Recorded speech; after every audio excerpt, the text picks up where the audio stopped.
valuation of small and medium enterprises, how would you do it?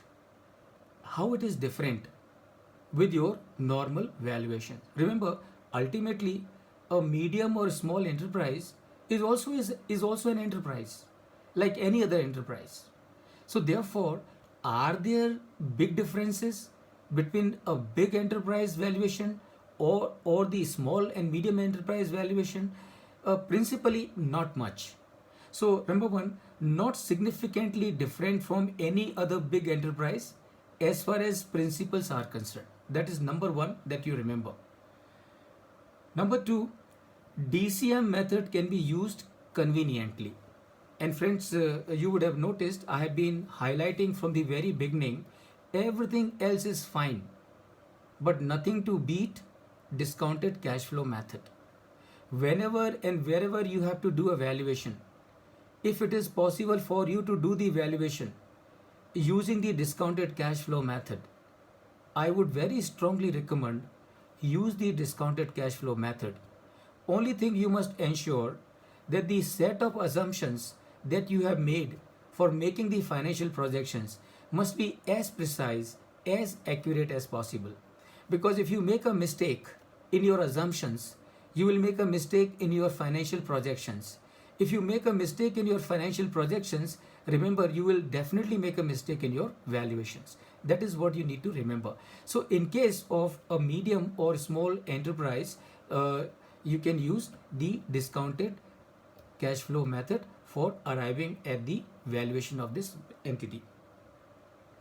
Market approach is possible, but it's difficult. And why is difficult? Because it is difficult to find a comparable in case of a medium size and the small size.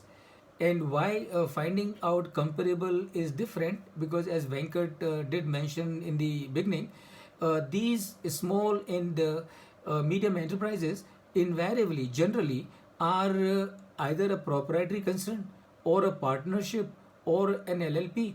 At the most, it may be a closely held private limited company.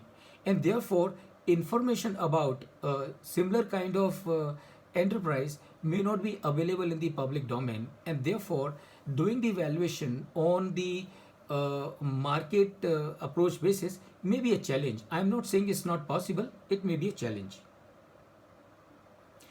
Cost approach can be used in case the company is going for liquidation. So in case if you are looking at the valuation of a small and medium enterprise, and for some reason, whatever it may be, the entity is going in for liquidation, then of course it becomes the cost approach that you will use for the purpose of valuation of this medium or small enterprise. And I'm sure friends, you will remember, when it comes to the cost approach, there is a book value method, but book value method is only theoretically. So if you really want to do use cost approach, then what you should do, you should use the adjusted book value method. And I'm sure you will remember what is adjusted book value method. Adjusted book value method is that you don't take the value of the assets as they appear in the balance sheet, rather you adjust those values based on the current price that you would be able to get.